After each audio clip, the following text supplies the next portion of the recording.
Hello, everyone. Welcome to another episode of the Great Reassessment Podcast. Today, we are joined by the founder and CEO of Orange Pill app, Matteo Pellegrini. It is such a pleasure to meet you. My pleasure, Matthew. Pleasure to be here. Yeah, so we actually were scheduled to do this a couple weeks ago, but we had to postpone because you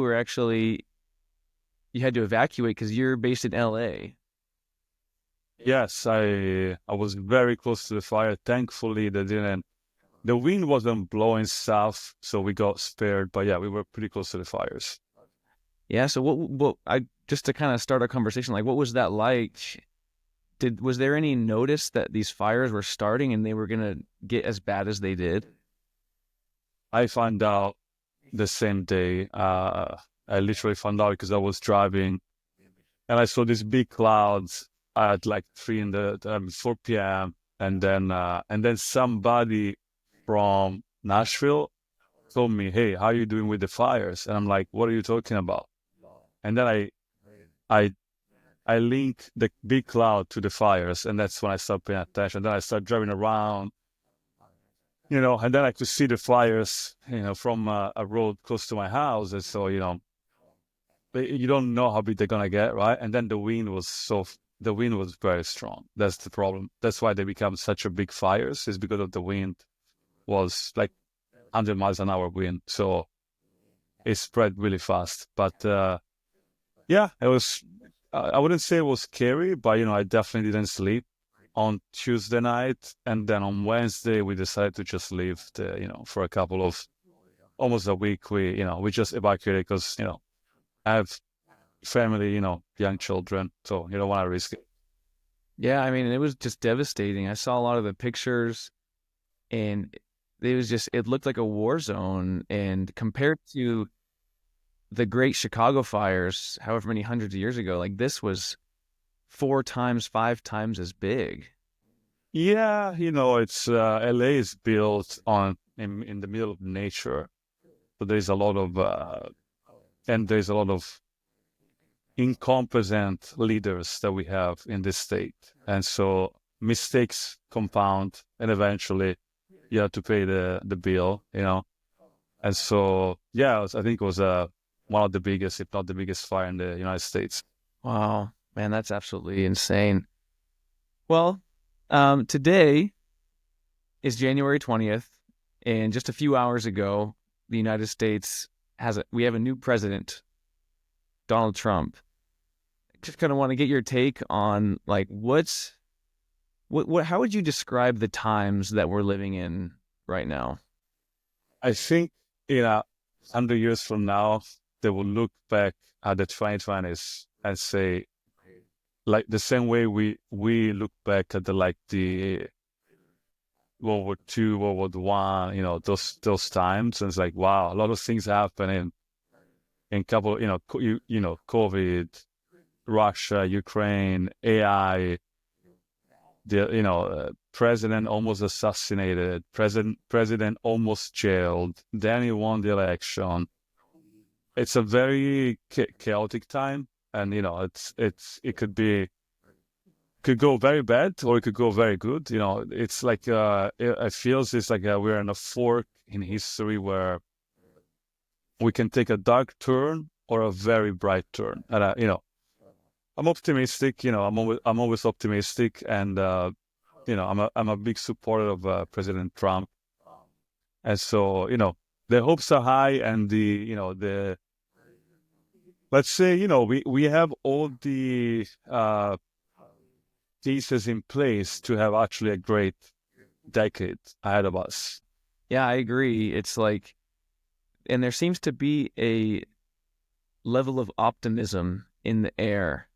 Like everywhere you go, people it's like I said this on a previous podcast, but it sort of feels like the frost is melting after a dark winter. Nice, yeah, it's a good way to put it. It's like the sun is coming up a little bit, and Yeah, everybody has this general sense that, man, we have an opportunity here to have let good ideas win. And return to just some traditional wisdom that I think people abandoned, and we're kind of waking up to this idea that, like, no, all these things that we called progress, and it's not, it's just, it's fake.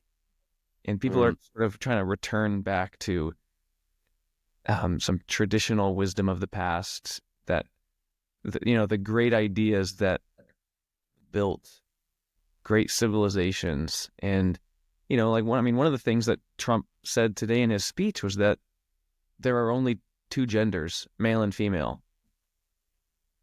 And I just thought that was great. It's so needed for this day and age where everybody's just was so confused for the last 4 years. Right. Yeah, no, I mean, it's you're preaching to the choir here. So it's I'm very happy we didn't get Kamala or Biden. As especially Kamala would have been even worse than Biden. Um, so yeah, it's yeah, we dodge a huge bullet with this election, 100%, no Mhm. doubt, no doubt. Yeah, absolutely. So let's talk a little bit about what you do. So you created an app called Orange Pill app, and I am a huge fan of it because I've been able to meet so many people in the Bitcoin space here locally that I didn't know were here before. How did you come up with the idea? Yeah, so the short story is that I went to a meetup back in 2021 here in Los Angeles, drove an hour, go to the meetup, and that was my first meetup ever. And it was the end of some October, November of 2021. So when the price was literally at the $60,000 price, and I went to this meetup, and half of the people at this Bitcoin meetup were Bitcoiners, were like not into Bitcoin, and so I didn't make any friends. It's just like I wasted my time. And then as I was driving back home, I started thinking, maybe there's another way to meet local Bitcoiners that I don't know of. And there wasn't one. So eventually I realized that, you can have your phone has geolocation, right? Approximate geolocation. You can have a profile with the chat, and that's how you find local Bitcoiners. And that's how I built the app. And then the other problem that I had is like, what's the business model, right? Because obviously, building an app is expensive, running is inexpensive, it's a full-time job. I mean, it's more than a full-time job. And then how do I prevent the app from becoming like a digital version of the meetup where half of the people were not really into Bitcoin? So eventually I figured out I could just charge everybody to use the app, which also is the most, it's the honest business model. You know, Instead of everything being free and then behind the scenes somebody has to make money with your data, the honest business model is like, I give you a service or a product and you pay for the service of the product, which is, by the way, how the real world works, right? When you go buy a coffee, it's not free. When you go buy shoes, they're not free.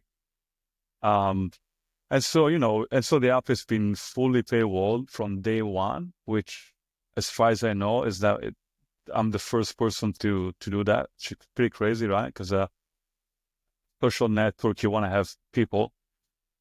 But my instinct told me that because the goal of the app is to meet people in real life, not online. The goal of the app is to go offline instead of staying online, right? I realized that if you meet somebody in person and you don't have a good experience, that's the last time you're going to use the app. On Twitter, you can block people with one click. You can mute people. You can not follow them. It's easy. if you go and meet somebody, which is what we do, and then you don't have a great time, you can't block them. Like you're already there. So you have to spend at least half an hour, you draw, blah, blah. And so I figured that online quantity is more important than quality, but offline quality is more important than quantity. Like if you look at your life, your best friends are probably like 2, 3, 4, they're not 100. Nobody has 100 best friends.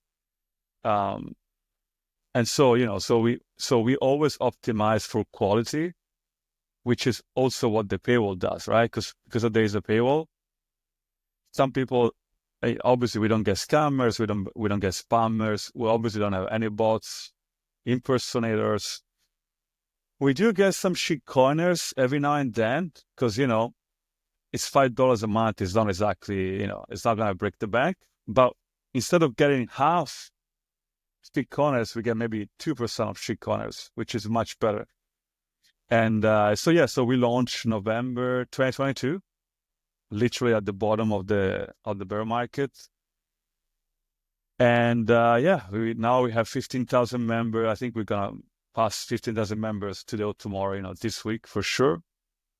Global, so basically you can, any big city in the world now, you can just land in that city, open the app, and find Bitcoiners that you can meet them and, become friends, or just go for a drink and, have a good time.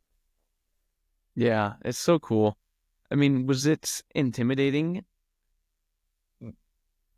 taking this idea and trying to put it out there? Like, were there moments where you wanted to say, no, what's the point? No, really, honestly, this is not my first company. So, I've done this before, different fields, different sector of the economy, I never had a social company, I'd say, at e-commerce, So for me, this was not scary because I've done it before, and I've failed before, so failure is part of when you start a company, the most likelihood outcome is failure. The making something completely new and it works is the exception to the rule, right? Most company fails in like 1 year, 2 years. So you just have to accept that's part of the game, right? Yeah, I never had actually, again, I built it mostly for myself, right? So my goal was like, how do I meet Bitcoiners in Los Angeles? And so, although it costs, it cost me a lot of money, but now we have, in Los Angeles, there are more than 100 people in the app. So in a way, I have solved my own problem, which is very cool. And now I have to solve the problems for everybody else in the world, right? So, in fact, today we just we're just starting hiring city ambassadors in Miami, Los Angeles. Sorry, not Los Angeles. That's my job. Las Vegas, London, New York, and San Francisco. So I'm trying to find people like me in those big cities that then grow the community, in those cities, because it's somebody needs to be on the ground, go to the meetups, talk to everybody, tell people about the app. They have questions, they're gonna ask you, So, it's kind of honestly, it's a miracle that it worked, because there's never been a completely paywall social network in the history of apps. If there was one, I would know by now. Somebody would have told me. So,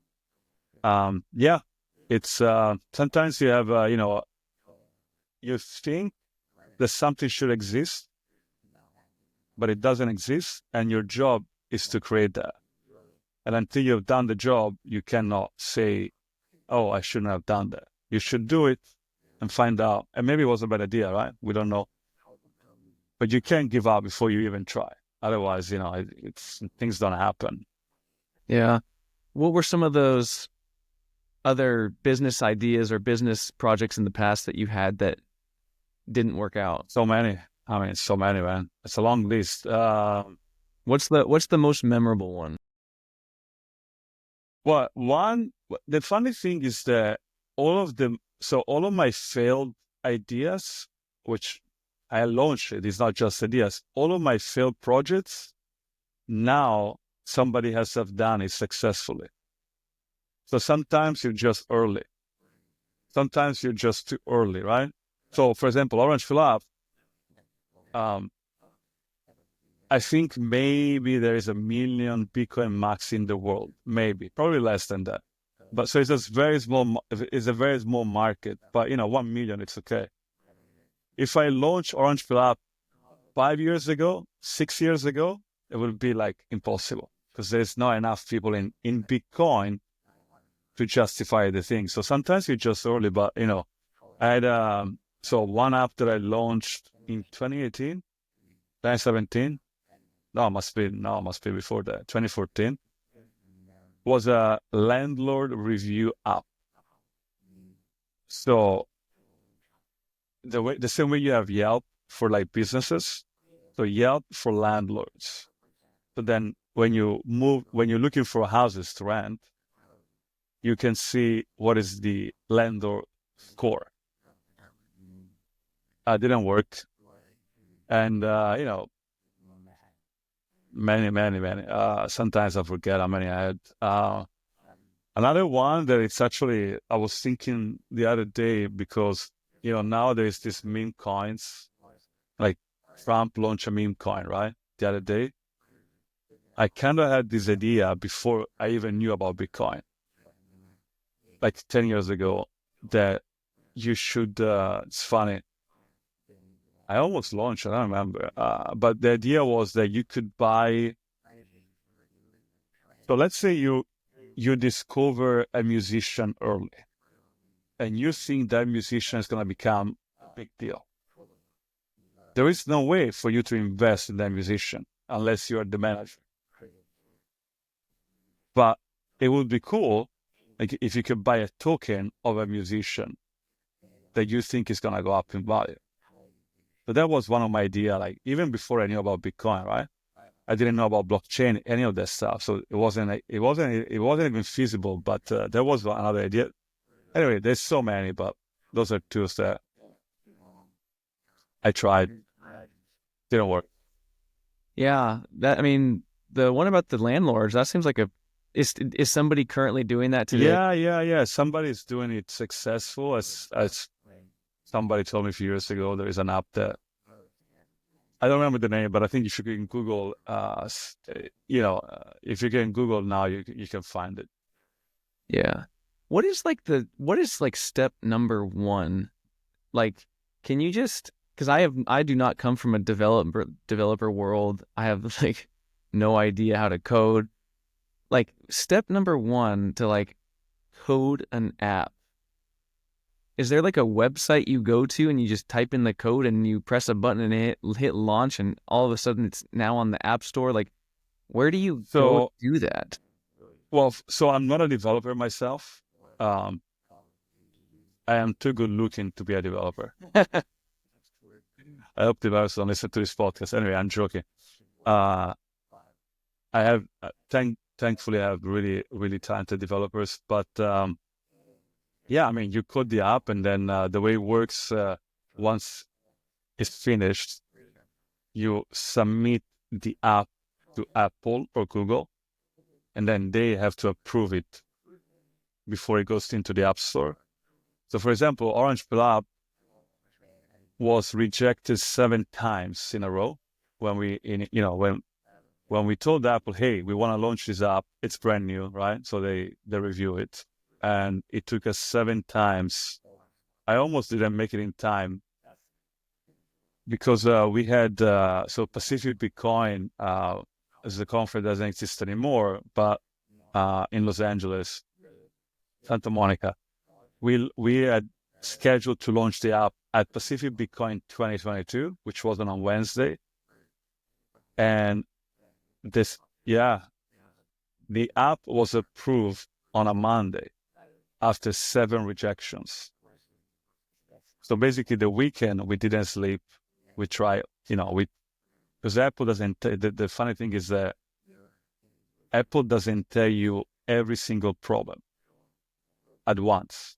They tell you, oh, you have this problem, then you fix it, then you resubmit, and then tell you, well, there's also another problem. Anyway, so that's kind of the process. But we made it for 2 days. Yeah, that's how it goes. Yeah, You just. what were some of the problems that Apple was Oh telling? man, I can't even remember. For example, so one thing that I remember, because we have profiles, uh, you need to be able to block somebody. And we didn't think, because it's not online, it's mostly offline, you just don't reply. So, Apple forces you to do stuff. So the block and report, we didn't have it, so we had to put it. I can't even remember the other times. It was a very long weekend, I can tell you that. And at some point, we were literally timing, because obviously the reviewers are probably in India, somewhere in Asia. So we were doing the coding, and then we submit at the time where we thought the guy was reviewing it in India. So we Wow. we literally were very focused on getting this approved before Wednesday. Yeah, is there like because I don't know if you're on Noster I or am. um, is there any like open source Bitcoin version of like app downloads, like where you can like there's no app store, like app store's connected to Apple, the Play Store's connected to Google. Is there like an app store that's completely Yes, there is decentralized? a. Yes, there is a. I think it's called F-Droid. It's only on Google, so only on Android. On Apple, you cannot do that.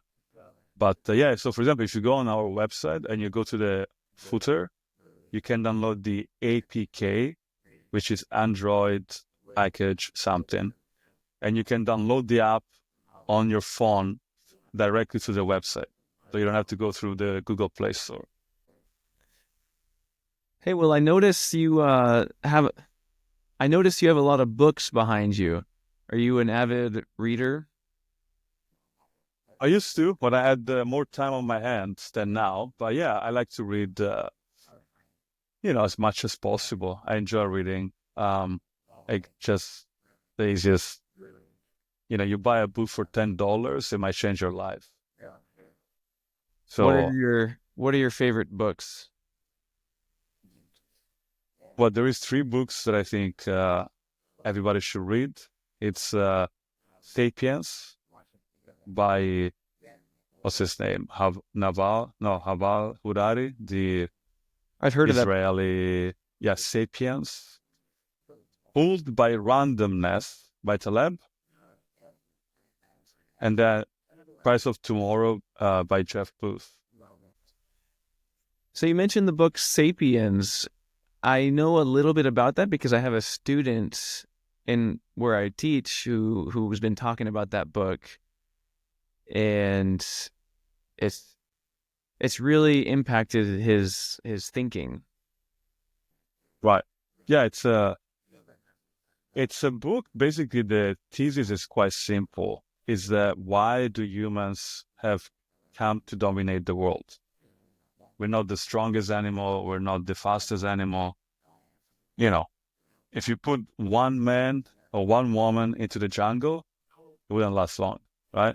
Like somebody's gonna. So the point being that humans are the only animals that believe in stories. And because of stories, then we can cooperate a large scale. So America is a story, doesn't exist in nature.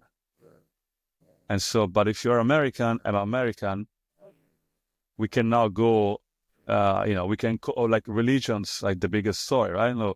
So if two Christians they meet and all they know that they belong to the same religion, they can cooperate immediately without knowing them. In the animal kingdom, you need to know the person before you do anything together. Like there's like little tribes, right?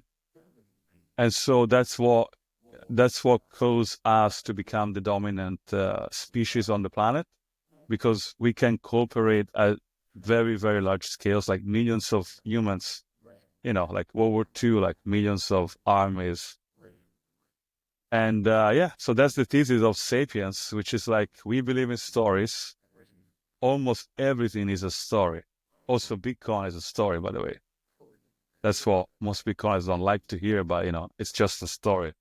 Um, um, Language, mathematics, money, economics. They're stories that are so ingrained into us that we don't realize they're stories, and so we operate as if they're real. And because of that, we can achieve, we can go to the moon, and we can achieve all this great technology and that kind of stuff.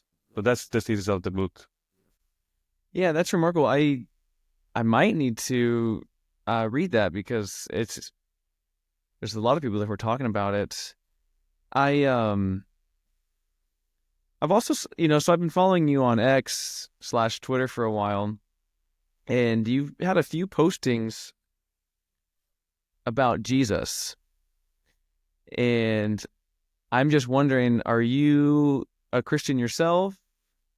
Do you worship Jesus? What are your thoughts about who Jesus is? Yeah, I mean, I'm Italian, so I'm Catholic.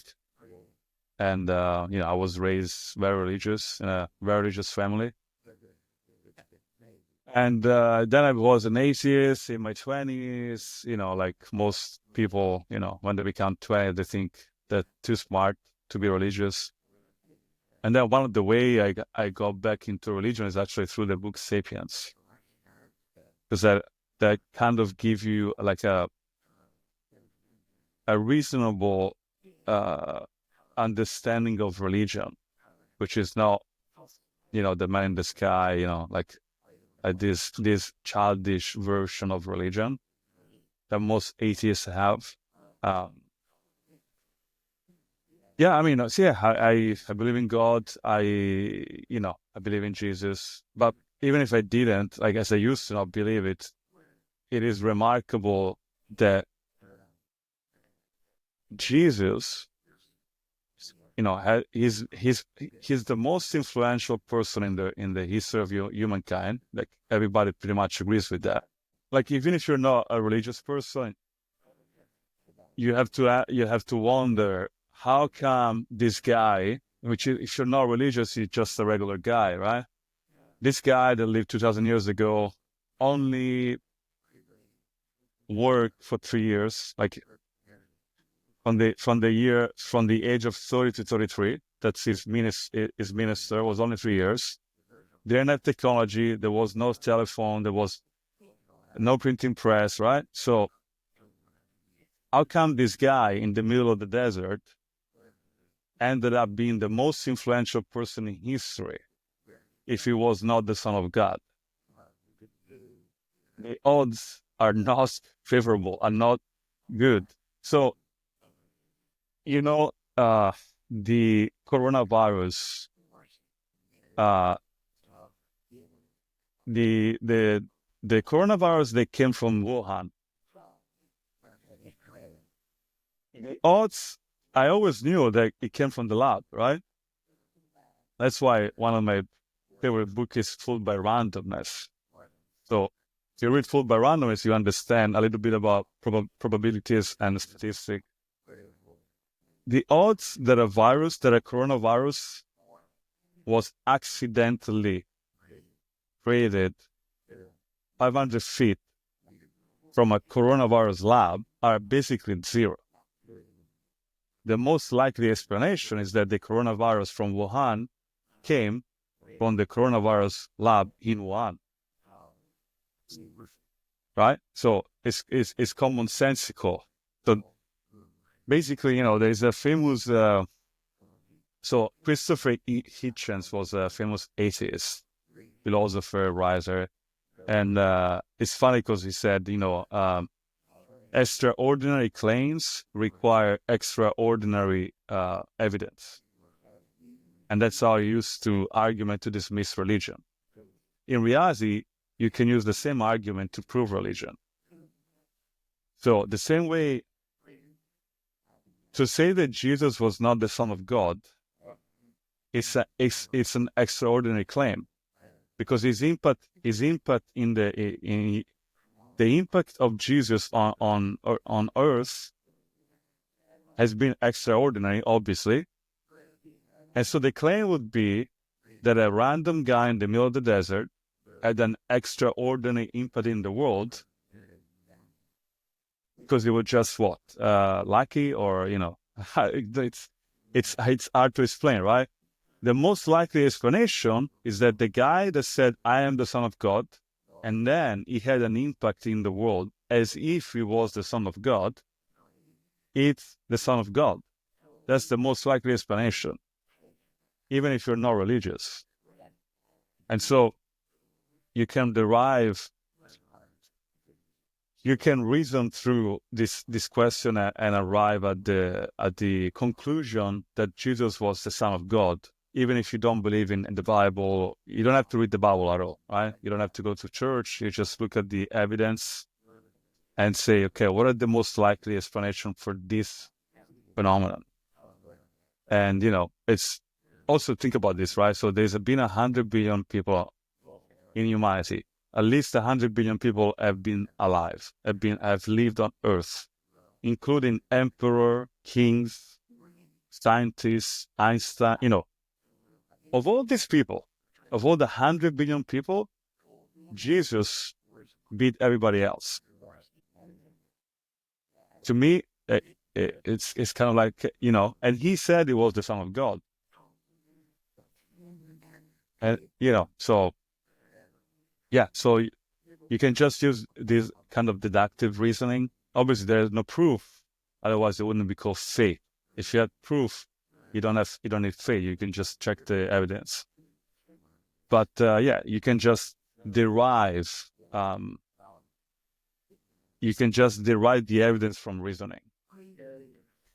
Yeah. Our entire calendar is literally based on when this man was born. Yeah. Exactly. Yeah, I mean, so many things, right? He's the centerpiece of history. Yes. And correct. Not wealthy in earthly terms. Exactly. His followers were not prominent people. They were fishermen. Exactly. And they took this message and spread it to the entire world.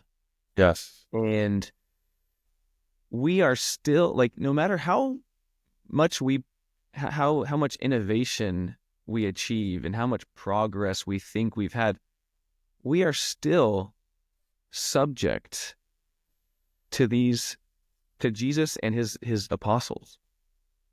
Like right now, I'm thinking of like a lot of progressives and liberals who their goal is to free man from his conscience, to act according to our impulses, and we need to have a new morality, and we need to have all these to free ourselves from the bondage from the past. And no matter how far we get, there's these Jesus and his 12 followers, like the wisdom and the morality that has been planted on earth as a result of these people existing.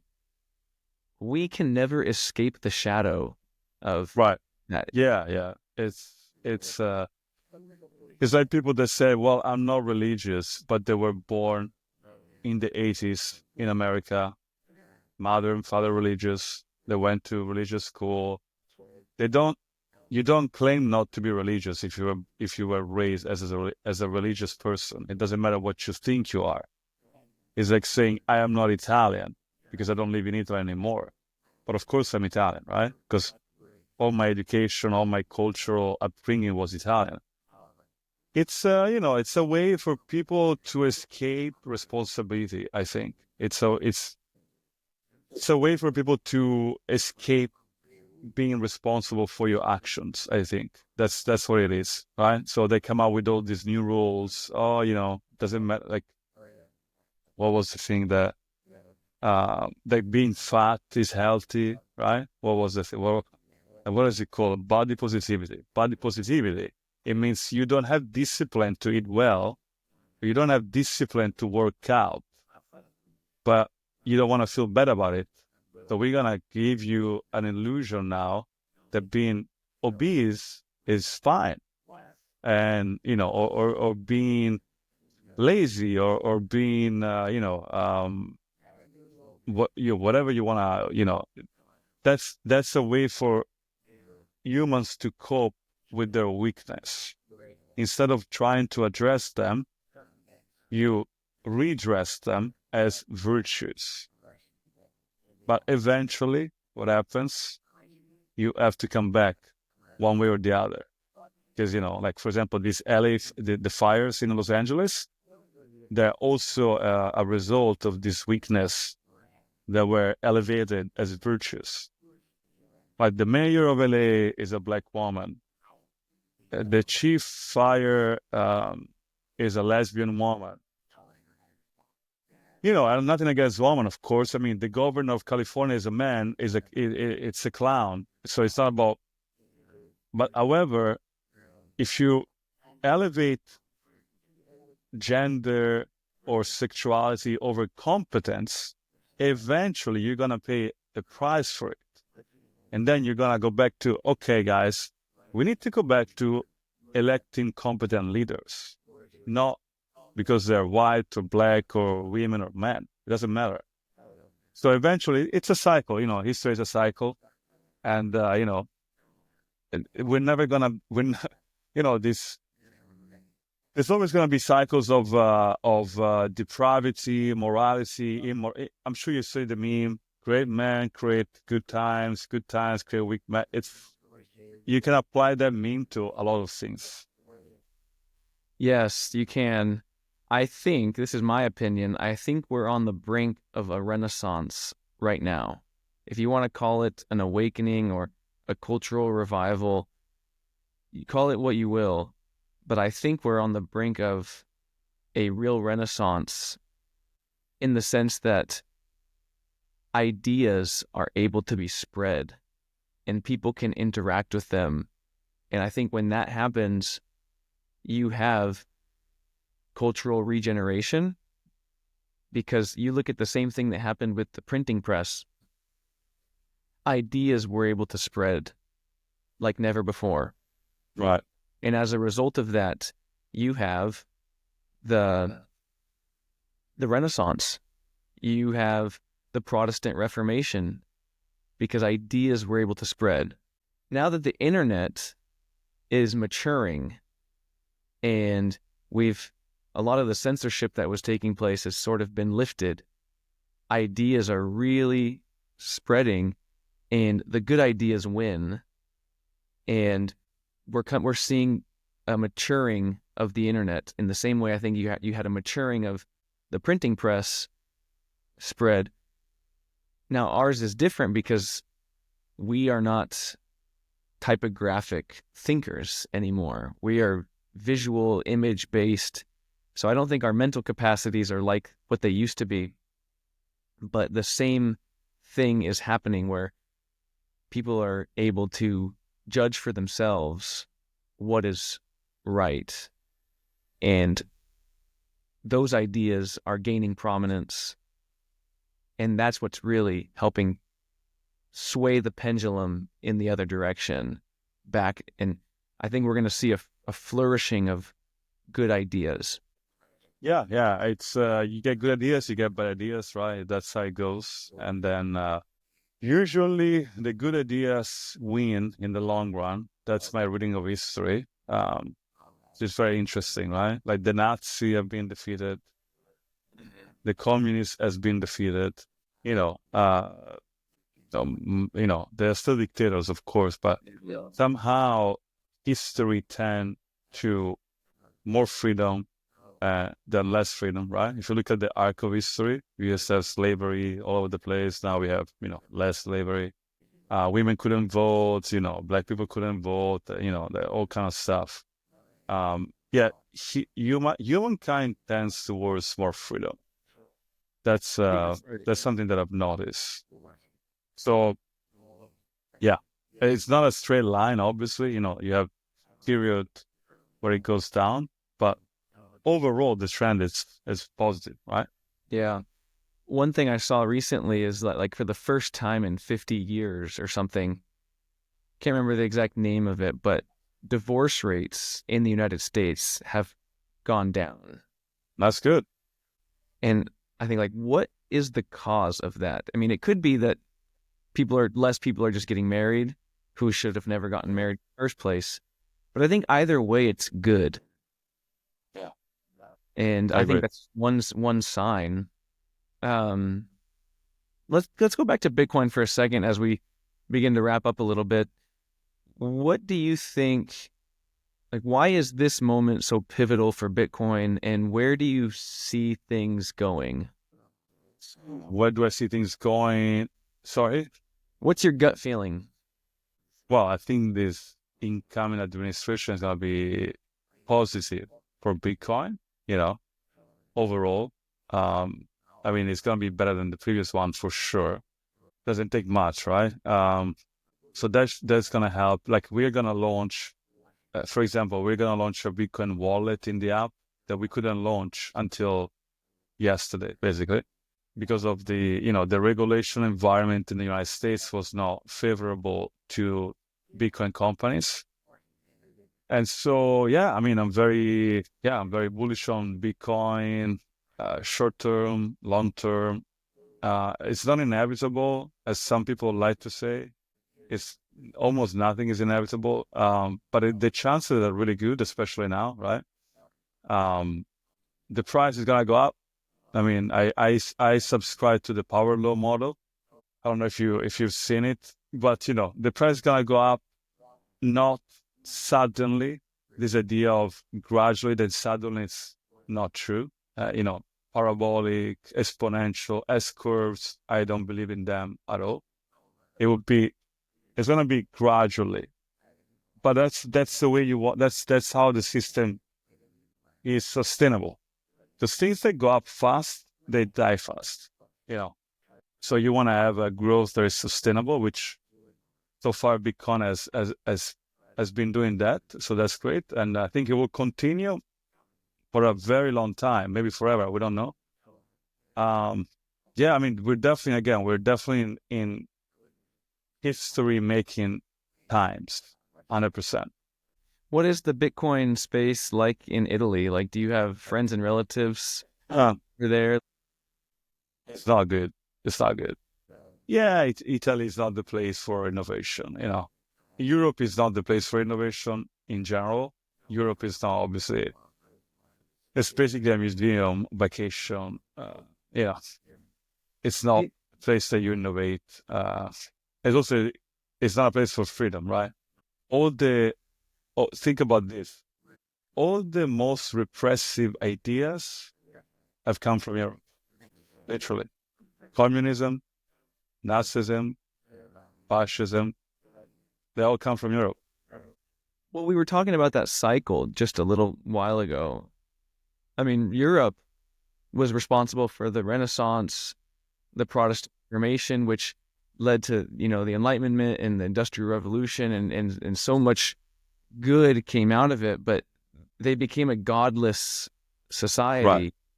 right, And I think when you have a godless society, and I think really when people innovate, they are sort of like reaching for the heavens in a way, and it's an outpouring from what's on the inside. And if it's godless, it reflects itself in the architecture, the products. I mean, luckily Italy had such a religious history, and you go there and you look at the buildings, and they're beautiful. And you come here and you look at a Target building, and it's the most ungodly eyesore you've ever looked at.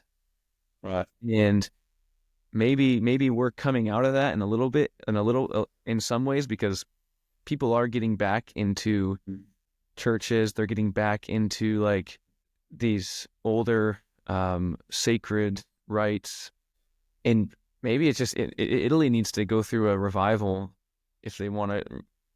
That'd be good, man. That'd be good. I don't really follow politics outside of the United States, to be honest with you. I barely know who's the prime minister.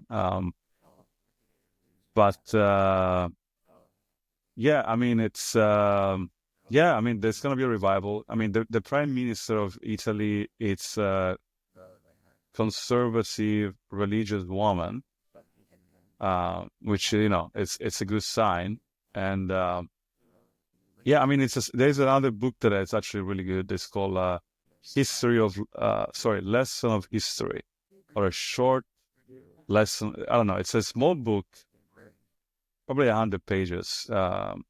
I think the writer is last name is Durant. Anyway, it's a famous book, and it tells the story where during the French Revolution, the atheists were sending their children to religious school, even though they didn't believe in God, because they realized that the children were so undisciplined that they needed some kind of structure, some kind of framework.